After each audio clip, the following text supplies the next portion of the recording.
সর্বোচ্চ নির্যাতন করেছে বিএনপির উপরে, তাদেরকে একটু বাইরে রাখার জন্য আমি বিনীত অনুরোধ করব এই ওয়ার্ড কমিটির সভাপতি এবং সেক্রেটারিকে। আগে আমাদের লোক প্রোভাইড হবে, বিএনপি নির্যাতিত লোক প্রোভাইড হবে, তারপরে যদি জায়গা থাকে নেতৃবৃন্দের সাথে আলোচনা করে সেটা করবেন, এই প্রত্যাশা আপনাদের কাছে আমি রাখি।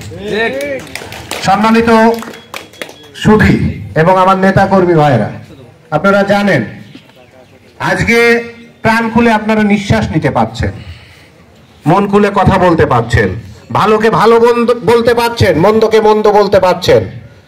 এটা ছিল ছাত্র জনতার আন্দোলনেরই ফসল। না হলে যে পরিস্থিতি তৈরি হয়েছিল, আজকে যেখানে বসে আমরা এই সমাবেশ করছি, এখানে ঢোকারও অনুমতি আমাদের ছিল না।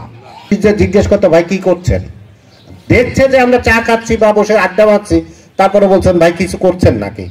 এত আতঙ্কে ছিল ওরা, শুধুমাত্র নিজেদের ক্ষমতার চেয়ারটাকে রক্ষা করার জন্য। যাই হোক, আজকে এই গরমের মধ্যে আমি সময় নিব না, একটি কথাই বলতে চাই আপনাদের মাধ্যমে। আমি চাইবো যে বিএনপির মধ্যে যে ঐক্য, যে বিএনপির মধ্যে যে আন্তরিকতা, এটা সবার মাঝে ফিরে আসুক। আমার প্রতি আপনার রাগ থাকতে পারে, আমার নেতাদের প্রতি আপনাদের রাগ থাকতে পারে, আমার দল যদি না থাকে আমরা কেউ থাকবো না এখানে, বিএনপি যদি না থাকে আমরা কেউ থাকবো না, ছাত্র দল থাকবে না, যুব দল থাকবে না, কৃষক দল থাকবে না, শ্রমিক দল থাকবে না। প্রথমে আমাদের দলকে বাঁচাতে হবে।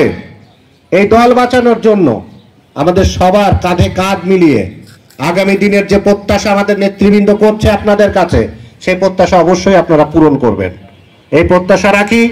এবং আগামী 30 যে প্রতিষ্ঠাতা আমাদের শহীদ প্রেসিডেন্ট জিয়াউর রহমানের শাহাদত বার্ষিকী, ইনশাআল্লাহ পরপর কয়েকটি প্রোগ্রাম আছে। বিশেষ করে বাজু মামা যে কথাটা বলেছে, 2 তারিখে আমাদের কাউন্সিল, দ্বিবার্ষিক কাউন্সিল।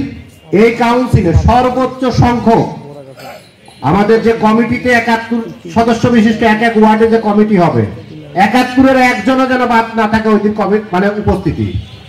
আপনি হিসাব করেন, 9টি ওয়ার্ডে যদি আপনি 71 জন করে বা 100 জন করে আসেন, 900 লোক হবে এখানে। এই যোগ্যতা যাদের নেই তারা কমিটিতে থাকেন না, লোক আনার যোগ্যতা যাদের নেই। অবশ্যই আপনারা প্রত্যেকটা কাছে আমার অনুরোধ থাকবে, আপনারা আপনাদের যে কমিটি এখানে উপহার দেবেন, আজকে যে ঘোষণা হবে, যারা সভাপতি সেক্রেটারি হবে তাদের দায়িত্ব থাকবে। সর্বোপরি আমরা আপনাদের সাথে আছি। যেখানে যদি আপনারা সমস্যা বোধ করেন, আমার নেতারা আছে, নেতাদের কাছে বলবেন। যেখানে সমস্যা আছে আমরা আছি, আমাদের কাছে বলবেন। আমরা প্রয়োজনে এর মধ্যে ওয়ার্ডে ওয়ার্ডে আমরা ক্যাম্পিং করব, যাতে 2 তারিখের অনুষ্ঠান সর্বোচ্চ ভাবে সফল হয়, সেই প্রত্যাশা রাখি আপনাদের কাছে। এই কারণে সফল হতে হবে। খোকসার মানুষ বিএনপি পাগল মানুষ। আজকে যারা উপস্থিত হয়েছে, এই নেতৃত্বগুলো যদি ওয়ার্ডে ওয়ার্ডে যে ক্যাম্পেইনিং করে, আমাদের কেন্দ্রীয় নেতারা যারা আসবে, আজকে এই চত্বর যদি কোনো জায়গায় ফাঁকা না থাকে, লোকে লোকে গিজ গিজ করে, তাহলে তারা আমাদের নেতাদের প্রতি খুশি হবে, আপনাদের প্রতি খুশি হবে। আমরা যদি কেন্দ্রীয় নেতাদের স্বল্প সংখ্যক লোকের সামনে উপস্থাপন করি, সেটা আমাদের খোকসার জন্য লজ্জাজনক হবে, খোকসা পৌর কমিটির জন্য লজ্জাজনক হবে, খোকসা থানা কমিটির জন্য লজ্জাজনক হবে।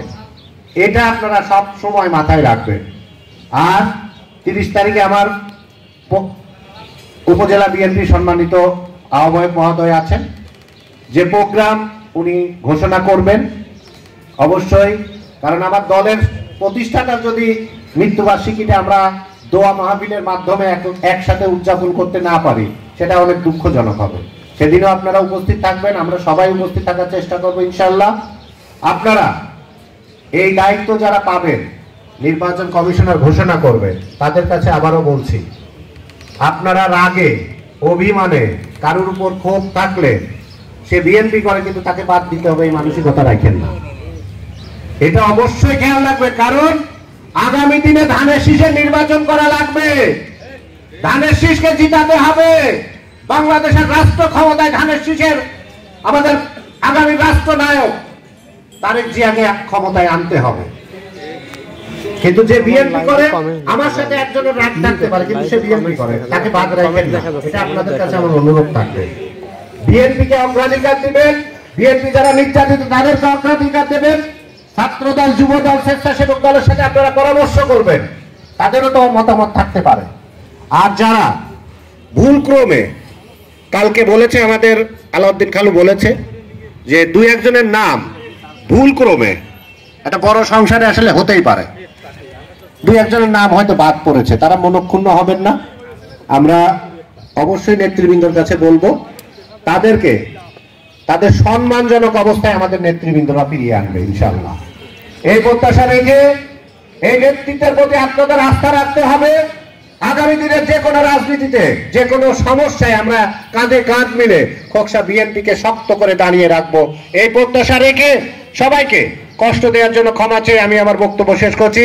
খোদা হাফেজ। বাংলাদেশ জিন্দাবাদ। বাংলাদেশ